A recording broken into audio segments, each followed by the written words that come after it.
모압과 이스라엘 이 두 나라 간에 있었던 전쟁의 한 기록을 통해서 같이 말씀을 생각하고자 합니다. 이 모압이라는 민족과 이스라엘 민족은 역사를 거슬러 올라가 보면 서로 전혀 다른 민족이 아님을 볼 수 있습니다. 아브라함이 우르에서 떠나 가나안으로 나갈 때 동행한 사람이 조카 롯이었잖아요. 이 모압이라는 사람은 롯의 후손입니다. 롯의 아들이었어요. 그리고 아브라함의 아들 이삭이었잖아요. 이삭의 아들은 이스라엘 나라를 형성하고 이 롯의 아들 모압은 모압 민족이 형성이 됩니다. 그래서 사실 따지고 보면 그 조카와 아저씨 이 관계거든요. 그런데 이 두 민족이 살아가면서 서로 갈등을 많이 빚었습니다. 모압 민족은 아라비아 넓은 지역을 차지하고 그 광야 메마른 땅에서 살면서 개발도 하고 또 목축업을 해서 양도 많이 기르고 그런 이제 아주 강인한 민족으로 성장해 갑니다. 그리고 또 포도원을 개간을 해서 과수원도 만들고 이렇게 살아가게 되었죠. 이스라엘 민족이 백성이 애굽에서 나올 때 그 가나안 땅으로 가는데 그 길을 모압 민족이 살던 땅을 통과하게 됩니다. 그래서 모세가 사신을 보내서 모압 왕에게 요청을 했죠. 우리가 당신의 땅을 지나가는데 통과를 허락해 주시오. 우리가 절대로 당신 나라의 농토를 해치거나 과수를 아무 허락 없이 따거나 또는 밭을 망가뜨리는 일이 없도록 조심을 할 것이고 우리가 필요하면 값을 주고 사서 음식이라도 먹을 테니 우리가 다만 당신의 땅을 통과하게 해주시오. 이렇게 요청을 했습니다. 그런데 이 모압의 왕이 거절을 해요. 안 된다. 우리 땅을 통과할 수 없다. 그래서 어쩔 수 없이 모세는 그 백성을 이끌고 빙 돌아서 모압 땅을 통과하지 못하고 먼 길을 돌아서 가게 되는 그런 일이 있었거든요. 그러니까 물 한 모금 어찌 얻어먹지 못하고 과거 역사를 보면은 그래도 남남이 아닌데 이런 일을 겪을 때에 유대인들도 기분이 좋을 리는 없겠죠. 그래서 그렇게 해서 이제 그 피해가는 그런 일이 있었습니다. 신명기 23장 3, 4절에 보면 이런 기록이 나오죠. 암몬 사람, 암몬도 사실 롯의 아들입니다. 암몬 사람과 모압 사람은 여호와의 총회에 들어오지 못하리니 그들에게 속한 자는 3대뿐 아니라 영원히 여호와의 총회에 들어오지 못하리라. 그들은 너희가 애굽에서 나올 때에 떡과 물로 너희를 영접하지 아니했다. 이런 기록이 나오거든요. 이걸 보면 모세가 참 서운했던 것 같아요. 모압 사람들은 이스라엘 사람들 아주 홀대한 것을 알 수가 있죠. 그러나 나중에 이제 유대인들이 가나안 땅에 들어가서 나라를 세우고 다윗이 강성해졌을 때, 나라가 부강해졌을 때 모압이 더 이상 유대를 얕보지 못하게 되었죠. 그렇게 강성한 나라가 될 줄 생각을 못한 겁니다. 그래서 모압은 다윗이 통치하는 그 기간 동안 또 그 이후라도 함부로 유대를 침범하거나 또는 공격하지를 괴롭히지를 못하고 오히려 유대와 화친 조약을 맺기도 하고 또는 조공을 바치게 됩니다. 이 이스라엘 왕 여호람 시대는 이 모압 나라가 그 이스라엘 나라에다가 양 가죽 10만 장을 이제 조공을 바치는 그런 관계가 이루어졌거든요. 근데 가만히 보니까 이스라엘 나라가 좀 힘이 약해졌거든요. 유대와 갈라지고 그런 과정에서. 그래서 모압이 배반을 합니다. 그래가지고는 더 이상 우리는 양 가죽을 못 주겠다. 이제 그런 일이 일어났어요. 그러니까 이스라엘이 기분이 좋을 리가 없죠. 어떻게 모압을 제압을 해야 되겠는데 도저히 자기 나라 백성 군인만 가지고는 이길 그런 자신이 없어서, 그래서 여호람은 자기 형제 국가인 남쪽 유대 왕에게 사신을 보내서 협조를 구합니다. 지금 우리가 저 모압을 치려고 하는데 또 당신 군인들도 좀 같이 동맹을 맺어서 우리 함께 모압을 제압을 하자, 공격을 하자 라고 했을 때 이 유대왕 여호사밧은 좋다, 우리가 군인을 보내겠다, 나도 같이 가겠다, 싸우겠다, 이렇게 해서 이제 두 나라 동맹이 맺어지고, 여기에 또 에돔이라는 또 한 나라를 또 추가시켜서 삼국 동맹을 맺어서 이제 그 모압을 공격을 하게 됩니다. 자, 이렇게 해서 이제 그 전략을 짰죠. 우리가 어떻게 하면 좋겠냐. 우리가 뭐 돌아가지 갈 것도 없고 이렇게 힘이 있고 이렇게 우리가 삼국 동맹인데 바로 돌파를 하자 해가지고 사막길로 들어가게 됩니다. 근데 생각보다는 쉽지 않은 거예요. 일주일 동안을 안으로 달려갔지만 예상과는 다르게 쉽지가 않았고, 일주일 동안 그러니까 깊숙이 들어갔잖아요. 하는데 물이 떨어진 거예요. 물론 갈 때는 뭐 물통도 준비하고 마실 물들 넉넉했겠지만 일주일 동안 사막을 헤매는 중에 그 물이 다 떨어지고, 자, 사막에서 물이 떨어진다는 것은 이건 죽음을 의미하잖아요. 전쟁은 고사하고 이러다가는 다 멸절을 당하게 되는, 만일에 모압이 이 사실을 알면 그냥 덮치게 되면 다 전쟁은 끝이 나잖아요. 모압인들의 종이 되거나 죽거나 해야 되는 그런 아주 절박한 상황이 이르게 됩니다. 이때 이제 이 여호람 이스라엘 왕이 너무너무 괴롭고 자기가 주도해서 지금 전쟁을 하게 되지만 다 지금 망하게 되잖아요. 그래서 이 여호람은 탄식을 합니다. 슬프다. 우리가 여기서 이렇게 물이 떨어져서 이제는 전쟁은 고사하고 모압의 포로가 되게 되었구나 라고 탄식을 합니다. 자, 우리는 이 사건을 통해서 왜 모압과의 전쟁에서 이 이스라엘이 이런 탄식을 하게 되었는가, 그 점을 조금 생각을 해보겠습니다. 그 이유는 이스라엘 왕 여호람이 전쟁을 하기 전에 어떻게 생각했죠? 우리가 모압을 제압하기 위해서는 형제국 유다와 동맹을 맺고 또 저 에돔까지 끌어들이면 틀림없이 이길 거다, 성산이 있다, 이렇게 생각을 했잖아요.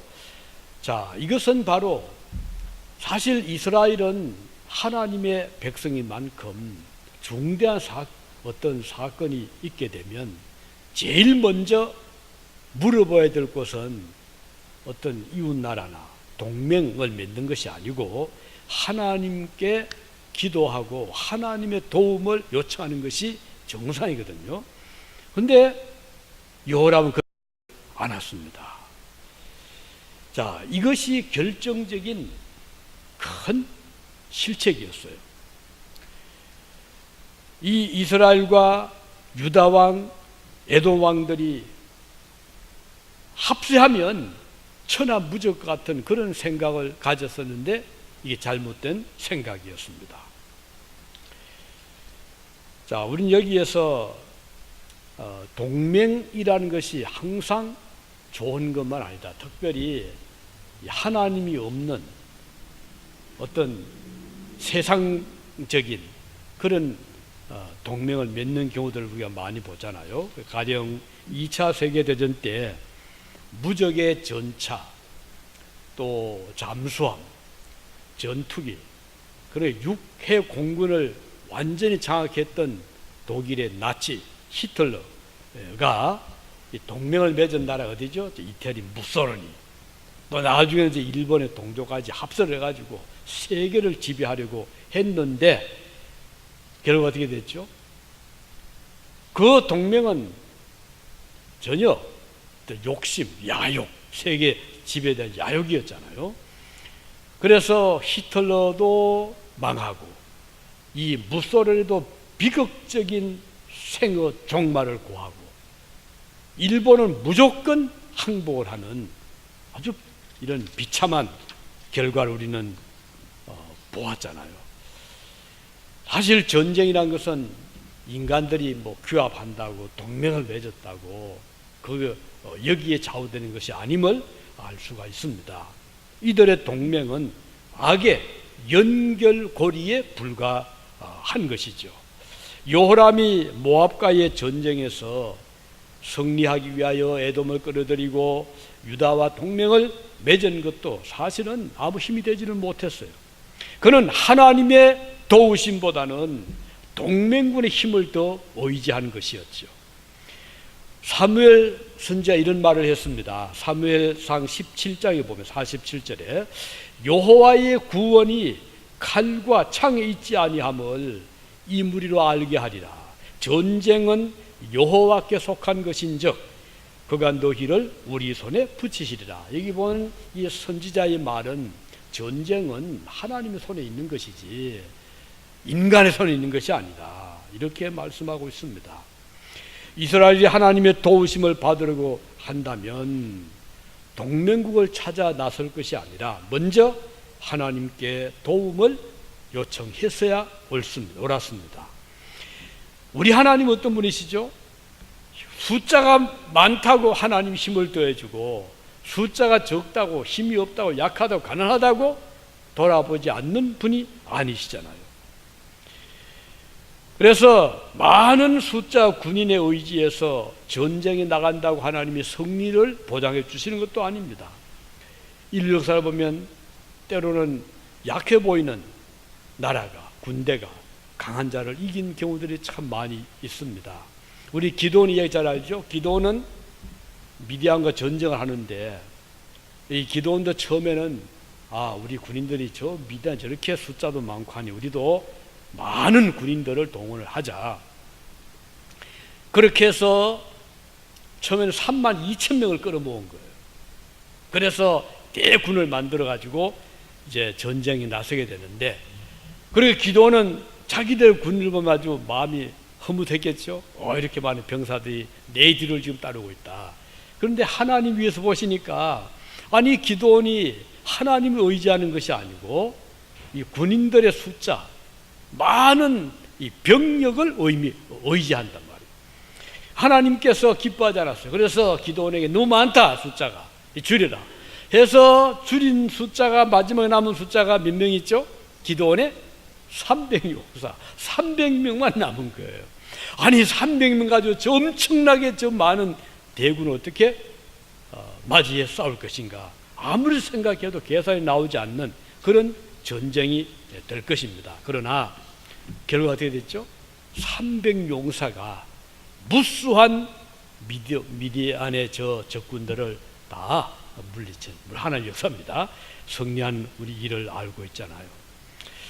여호람이 동맹국들을 끌어들여서 모압과의 전쟁에서 승리를 꾀하려고 했지만 광야에서 모든 군인들은 싸움도 한번 못하고 쓰러질 지경이 되었을 때, 그때 이제 여호람이 탄식하고 슬픔에 잠겨 있었잖아요.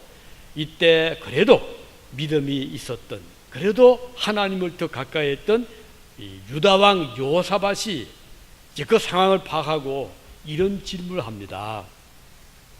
우리에게서 낙심할 것이 아니라 우리 하나님께 물을 만한, 우리를 위해서 기도해 줄 만한 선지자가 없을까, 이렇게 질문을 던집니다. 이 질문을 하자 신하 중에 한 사람이 나서서 엘리야의 제자 엘리사가 있습니다, 이렇게 정보를 가져왔습니다. 자, 우린 여기에서 이 한 가지 마음에 깊이 새게 될 것은 이 삼국 동맹 여호람이 낭패에 빠졌던 것은 하나님께 대한 신뢰보다는 인간의 숫자를 더 의지했다, 그리고 세상을 더 의지했다 하는 결정적인 실수를 한 것을 볼 수가 있습니다. 오늘 그리스도인들이 어떤 대사를 앞에 두었을 때 제일 먼저 무엇을 생각해야 될까요? 어떤 사람은 나를 도와줄 사람이 없을까? 이를 위해서 얼마의 재정이 필요한데 어떻게 경제적인 어떤 파이낸셜 솔루션을 어떤 서포트를 해줄 사람이 없을까? 은행을 찾기도 하고 사람을 찾아보기도 하고 인척을 찾아 도움을 구하기도 하고 이런저런 노력을 하죠. 그러나 그 이전에 우리 그리스도인이라면 하나님 앞에 무릎 꿇고 기도할 필요가 있는 거예요. 그래야 이 일에 실패를 하지 않습니다. 많은 성도들이 기도 없이 단순히 어떤 누가 도와주겠지, 누가 우리 인척 중에 힘이 있는데 이렇게 생각하고 일을 시작했다가 낭패를 겪는 경우들이 한둘이 아닙니다. 여기 요호람의 큰 실책은 하나님보다 동맹국을 더 의지했다는 것을 알 수가 있고, 자, 이 난국을 타개하기 위한 취한 행동은 뭐죠? 여호사밧이 물었던 질문입니다. 우리를 위해서 하나님께 기도하고 도움을 요청할 물을 수 있는 선지자가 없을까? 이게 이제 그 해결의 지금 어떤 실마리가 된 겁니다. 그리고 답이 돌아왔잖아요. 엘리사가 있습니다. 엘리사 어떤 사람이 우리가 그동안 쭉 본 대로 엘리야의 제자, 엘리야가 성천할 때 끝까지 스승을 따라갔던 그 위대한 제자였잖아요. 엘리사는 스승 못지않게 갑절에 영감을 요청했던 선지자였고, 과연 스승의 겉옷을 받아 입고 그는 요단강을 가르는 그런 일을 했고, 그래서 이 엘리사가 참 굉장히 아주 능력 있는 선지자였어요. 그래서 이 선지자를 이 삼국 동맹 왕들에게 신하 한 사람이 소개를 한 겁니다. 이것이 이제 그 해결의 이제 단초가 된 것이죠. 그래서 이스라엘 왕 여호람과 유다 왕 여호사밧과 에돔 왕 이 세 왕들이 엘리사를 찾아간 거예요. 우리 가서 요청합시다. 가서 엘리사에게 자초지종을 이야기한 것이죠. 우리가 지금 모압을 치기 위해서 동맹을 맺고 들어오긴 했는데 사막으로 들어갔는데 우리가 그만 갇히고 병사들은 지금 갈증으로 허덕이고 있고 타고 갔던 말이나 낙타는 다 지금 죽음을 맞이하게 되었으니 이러다 우리가 다 지금 모압 나라의 포로가 되든 아니면 죽게 되었으니 우리를 위해서 하나님께 기도해 주시오, 하나님께 물어주시오 라고 요청을 한 겁니다. 그랬더니 엘리사가 뭐라고 했죠? 엘리사가 상황을 모를 리가 없죠. 그동안 듣고 있었고 또 이스라엘 나라의 그동안의 그 우상 숭배, 이 요호람의 아버지가 아합이었거든요. 그 악명 높은 아합 그 아버지와 아들, 또 요호람 부자가 저지르고 있었던 우상 숭배, 그리고 또 에돔은 아예 이방 나라잖아요. 그래서 이 엘리사가 거절을 합니다. 아니 그동안 당신들이 그 이제 요호람을 보고 하는 말이에요. 당신의 아버지 아합과 당신이 섬기던 바알과 아세라 그 우상호 선지자들을 찾아가지 왜 나를 찾아왔느냐? 그들에 가서 물으시오 라고 거절을 합니다. 자 지금 뭐 찾아가분들 도움이 될 수가 있나요? 사정하죠. 그렇지만은 지금 상황이 이렇고, 이제 이 유다왕 여호사밧도 이제 얼마나 요청을 했겠습니까? 자, 여기서 우리가 볼 수 있는 것은 평소에 평안할 때, 전쟁이 없었을 때 이 요호람이나 또 그 백성들은 어떻게 했죠? 하나님과는 거리를 두고 하나님과는 상관이 없이 그냥 우상을 따라가고 그랬잖아요. 그러니까 아무 일이 없을 때는 찾지도 않은 하나님, 일이 벌어지니까 위험에 직면하니까 그때서 하나님을 찾아온 것에 대해서 엘리사가 이렇게 지적을 한 겁니다. 오늘도 많은 그리스도인들이 이와 비슷한 경우들을 우리가 많이 보잖아요. 일이 터지면 하나님 찾습니다. 기도한다고 하고 도움을 요청하고, 그러다가 그것이 넘어가면 조금은 다 잊어버립니다. 하나님이 마음에 없어요. 안중에도 없어요. 그냥 내 갈 길을 갑니다. 가다가 또 무슨 터지면 자녀의 문제나 사업의 문제나 육신의 어떤 질병이나 이런저런 일이 부딪히면 하나님 하는 자들이 오늘도 얼마나 많습니까? 하나님 보실 때는 엘리사가 본 그대로입니다. 네가 좋을 때는 세상을 따라가지 않았느냐, 우상을 따라가지 않았느냐, 물질 의지하지 않았느냐, 인간 의지하지 않았느냐, 내 자신을 믿지 않았느냐. 그런데 지금 와서 요청한다는 것은 이것은 아니다. 하나님께서 그런 이 엘리사의 지금 거절은 그런 뜻이거든요. 그래서 우리가 삼가할 것은, 우리 성경에 보면 기쁠 때든 슬플 때든 성공할 때든 실패할 때든 항상 하나님과 가까운 교제를 가져라. 하나님과 기도하고 그분과 의논하고 그분께 감사하고 범사에 감사하고 쉬지 말고 기도해라 하는 게 성경의 교훈이지, 좋을 때는 마음대로 살고 어려울 때만 기도해, 그런 말씀이 아니잖아요. 그래서 오늘 많은 사람들이 너무 쉽게 마음을 그렇게 가집니다. 그래서 어려울 때는 이 사람에게 도움을 요청하고 또 겸손하여 보입니다. 하나 조금만 이제 잘 풀리면 언제 그런 일이 있으냐는 듯이 완전히 바뀌어버려요. 딴 사람이 돼 있어요. 그래서 전혀 겸손도 없고 전혀 어떤 도움에 대한 아쉬움이 없으니까 오히려 어려웠을 때 자기를 위해 기도해 주던 사람, 도와준 사람에 대해서 아주 경멸하는, 내가 이제는 더 잘 됐다. 이건 인격적인 결함입니다. 이게 정신적인 문제입니다. 그럴 수는 없잖아요, 우리 인간이. 그래서 우리가 받은 은혜를 늘 마음에 새기는 것은 성도의 기본적인 자세가 되어야 돼요. 그래서 내가 잘 될 때는 주님 은혜를 더 감사하고 그 잘됨에 대해서 어떻게 하면 은혜를 보답할까? 내가 어려웠을 때 나를 위해 기도해 주던 사람, 나를 위해 염려해 주던 사람, 나를 내 곁에서 함께 했던 사람을 잊지 않는, 이게 참 귀한 성도의 자세지. 잘 되었다고 어려웠을 때 나와 함께 했던 사람들 다 잊어버리고 또 무시하고 경멸하고 또는 비난한다면 이건 성도가 아니잖아요. 그래서 오늘 엘리사가 이 점을 딱 지적한 거예요. 그랬더니 이제 요사밧, 유다왕이잖아요. 이 요사밧은 하나님을 가까이 한 사람이거든요. 이 요사밧이 엘리사에게 또 정규 요청한 거죠. 그렇지만 지금 상황이 이런데 좀 도와주세요. 그랬더니 엘리사가 이렇게 말하죠. 오늘 본문에 보면 14절입니다. 내가 만일, 엘리사 말입니다. 내가 만일 유다왕 여호사밧의 얼굴을 봄이 아니면 그 앞에서 당신 여호람을 향하지도 아니하고 보지도 아니하였으리이다.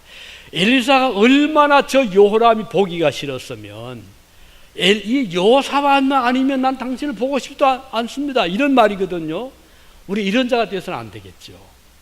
참 보고 싶어하고 그런 자가 되어야 되지. 여호사밧만 아니면 나는 당신과는 거래하고 말도 하기 싫습니다, 이런 말을 듣는다는 것은 참 불행한 것입니다. 그래서 우리는 평소에 하나님을 가까이 하고 주님과 교제하는 이런 성도가 되기를 바라는 것입니다. 참된 하나님의 백성은 위기에서만 하나님을 찾는 자들이 아니라는 것이에요. 좋을 때 또 축복을 받을 때 하나님께 감사하고, 그리고 항상 한국에 이 실화입니다. 어느 장로님 한 분이 월남인입니다. 6.25 때 이북에 다 두고 내려왔어요. 그래 뭐 아무것도 없잖아요. 믿음은 좋은 분이었어요. 그래서 이 장로님이 온갖 고생을 하면서 그 길에서 뭐 물건도 팔고 그 어렵게 해서 자수성가를 합니다. 그래서 한 20여 년 지나니까 이분이 자리를 딱 잡았어요. 그래서 회사도 격려하게 되고 아주 재벌 정도 아니었지만 부자가 되었습니다. 얼마나 믿음이 좋은지 교회에 충직한 일꾼이 되었어요. 그래서 그 교회 목사님이 얼마나 그 힘이 되겠어요.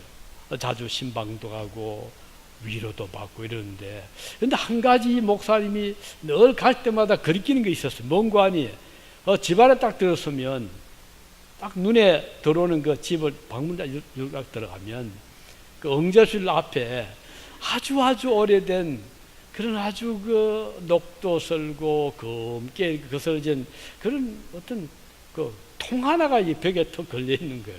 아니, 좋은 집에 이게 맞질 않거든요. 영 액자를 걸든가 아니면 도자기를 두든가 하지, 그 뭐 시커멓 꼭 거지 무슨 그런 깡통 같은 거 붙여놔서. 그래서 어느 날 조심성의 목사님이 장로님께, 장로님 다 좋은데요, 저걸 좀 어떻게 떼면 좋겠습니다 이렇게 했더니 사장님이 아주 얼굴을 정설하면서, 목사님, 저는 저것을 버릴 수가 없습니다. 제가 그 6.25 사변 때 내려와서 몇 년 동안을 먹을 게 없어서 저 통을 가지고 다니면서 식당에 가서 음식 찌꺼기도 받아오고 또 좀 동정한 사람에게 곡식도 받아왔던 그 통입니다. 저는 저것을 보면서 오늘 저를 생각합니다. 그런 말 하는 거예요. 이 장로님은 어려웠을 때 자기가 고생했을 때를 잊지 아니하고 지금은 부자가 되고 그 지역에서 이름난 회사의 사장이 되었지만 그래도 그때를 잊지 않고 겸손을 배우고 어려운 자들을 생각하고 그때 자기에게 쌀 한 톨 주었던 그 후손들을 기억하는, 이게 성도의 모습이 아니겠습니까? 지금 좀 성공했다고, 지금 좀 나아졌다고, 어려웠을 때 자기를 도왔던 뭐 별거 아니라 하더라도 그들이 지금 비교해보니까 나보다 훨씬 더 못 살거든, 훨씬 더 저 밑에 있거든. 그렇다고 무시해서 되겠습니까? 그래서 안 되겠죠. 우리가 지금 비록 내가 안정이 된, 지금은 좋은 집도 가지고 좋은 회사도 가지고 사장이 되고 회장이 되었다 하더라도 우리 성도는 어려웠을 때 자기를 결코 잊어서는 안 되는 것입니다. 이게 성도의 기본 자세가 되어야 되는 거예요. 여기 오늘 여호람이 지금 어려우니까 막 이렇게 이제 구할 때, 당신이 지금 어렵다고 지금 나를 찾아왔지만 당신 그동안 행동을 보면 나는 당신을 보고 싶지 않습니다. 이런 말을 들었던 거 참 슬픈 일이죠. 자, 우리 하나님의 백성은 언제라도 어려운 대로, 좋으면 좋은 대로 하나님과 늘 교제하는 그런 관계를 가져야 되는데, 아삽은 시편 73편 28절에 이렇게 노래합니다. 하나님께 가까이함이 내게 복이라. 내가 주 여호와를 나의 피난처로 삼아 주의 모든 행사를 전파하리다. 이거 보세요. 여호와께, 하나님께 가까이하는 것이 내게 복이다. 언제든지 가까이하는 복이다. 이거. 특히 우리 이민사회에서 누가 진정한 성공자인가? 이민을 오면 혹은 또 유학을 오면 다 처음에 힘들잖아요. 그때는 뭐 참 지푸라기도 잡는 심정이 아니겠습니까? 그렇게 해서 몇 년을 지나서 고생하면 이제 조금 안정이 되고 아이들도 이제 여기서 교육도 받고 그러면 이제 어느 정도 되면 어느 정도 자녀들도 성공한 미국 주류사에 들어가고 이렇게 되면, 그래서 지금 이민 1세대들이 이제 연령이 높아지고 성공의 그 소리를 듣는 분들이 이 주변에 많이 있거든요. 그런데 진정으로 칭찬하는 자는 누구냐? 이민 와서 어려웠을 때 그 초심을 잃지 않는 자들입니다. 그래서 믿음을 굳게 지키고 충성스러운 자들이 되고 교만하지 아니하고 먼저 와서 고생했던 자들의 그 고생을 이해해주고 또 지금 막 오는 자들, 그들을 참 얼마나 자기도 겪었잖아요. 그들을 이해해주고, 이런 자들이 진정한 성공자지. 지금 좀 성공했다고 조금 번에 주변에 좀 어려운 자들이 있으면 무시하고 그리고 뭐 이래저래 비난하고 그렇게 해서 안 되잖아요. 그리고 막 지금 들어온 자들을 위해서 사랑을 베풀 줄 알고 도움 베풀 줄 아는 이런 자들이 참 성공한 자들을 할 수가 있을 것이므로, 특히 우리 신자들은 그런 자들을, 이 교행이잖아요. 성도의 기본적인 자세잖아요. 그래서 우리 교회도 늘 그런 마음을, 우리 초심을 잃지 않는 교회가 되기를 진정으로 바라는 것입니다. 자, 도움이 필요할 때만 하나님을 찾는 자는 진정한 신앙인이 되지를 못하는 것입니다. 우리 하나님께서는 오늘 본문에 그때 이제 엘리사가 하나님께 기도합니다. 검은고를 타게 하고 기도를 합니다. 하나님의 신이 엘리사에 임했습니다. 그리고 하나님 말씀하시죠. 저 마른 개천, 저 골짜기에 개천을 많이 파라 그럽니다. 아니 지금 당장에 필요한 것은 물인데 개천을 판다고 물이 난리가 있나요? 마른 사막이고 광야고 아무리 땅을 파도 물이 나올 곳이 아니거든요. 그렇다고 한 구름이 떠 있거나 비바람이 불어오는 것도 아닌데, 그런데 하나님은 엘리사를 통해서 그들에게, 세 왕들에게 이 개천에, 아니 골짜기에 개천을 많이 파시오, 정말 크게 파시오 말입니다. 왜? 물을 담도록 그 뜻이거든요. 자, 이거 어떻게 되겠어요? 당장에 물이 막 와야 되겠는데 물 담을 그릇부터 파라고 하니까 이게 이제 이해가 되지 않죠. 그렇지만 하나님께서 엘리사를 통해서 이렇게 부탁을 한 거예요. 그래 뭐 군인들 이제는 뭐 사력을 다해서 그걸 파야 안 되겠습니까? 자, 우린 여기에서 이 명령은 상식적인 판단으로 본다면 이해가 되지 않습니다.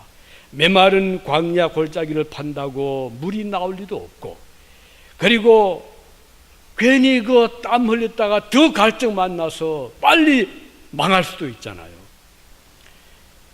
그런데 하나님께서는 16절 보니까 골짜기에 개천을 많이 파면 이 골짜기에 물이 가득하여 너희와 가축과 짐승이 마시리라. 이렇게 엘리사가 말을 한 거예요. 이제 공은 이제는 세 왕이 넘어갔어요.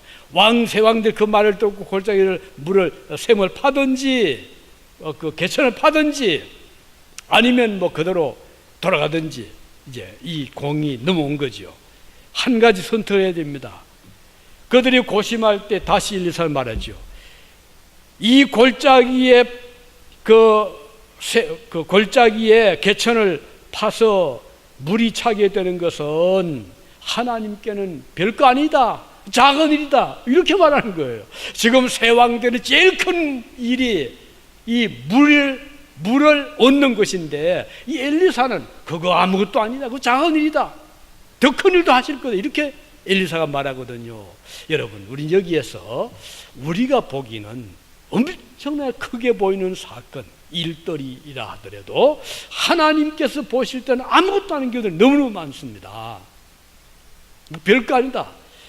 우리 그래서 엘리사의 이 말을 듣고 이 세 왕들이 이제 고심을 하였지만 다른 선택권이 없잖아요. 또 우리 여호사밧은 믿음 있는 사람이잖아요.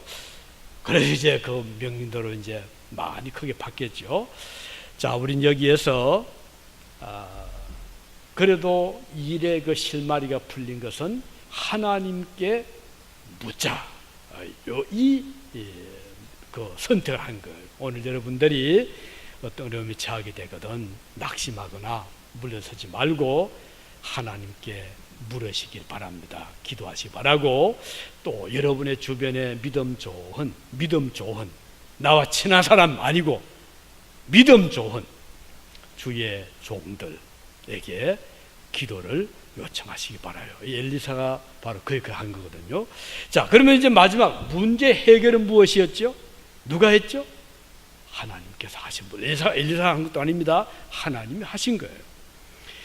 자, 그러면 하나님의 종 엘리사가 물 얻는 것은 적은 일이다라고 함으로써 아주 얼마나 믿음이 충만하잖아요.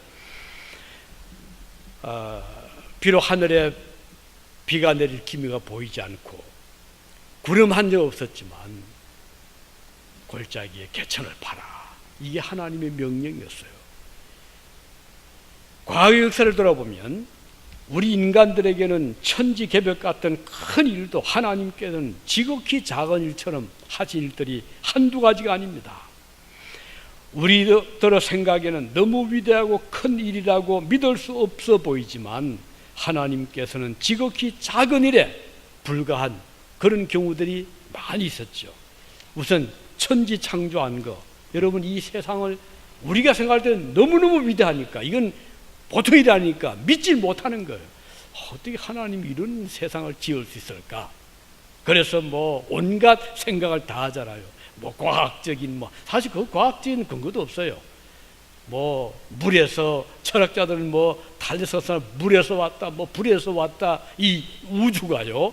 또 어떤 또 과학자들은 뭐 폭발이 돼가지고 우주가 형성이 됐다, 대폭발론을 주장하기도 하고, 워낙 믿을 수 없으니. 그러나 하나님께는 이게 아무것도 아니, 적은이다. 여러분, 광야 40년 동안 이스라엘 백성이 애굽에서 나와서 통과할 때 그들이 광야 40년 동안 어떻게 버틸 수가 있었습니까? 여러분들 이 땅에 살 동안에 열흘이라도 먹을 양식이 없이, 마실 물이 없이 버틸 수 있습니까? 근데 40년을 광야를 한둘이 한 60만 대군이 광야를 거쳐갔잖아요.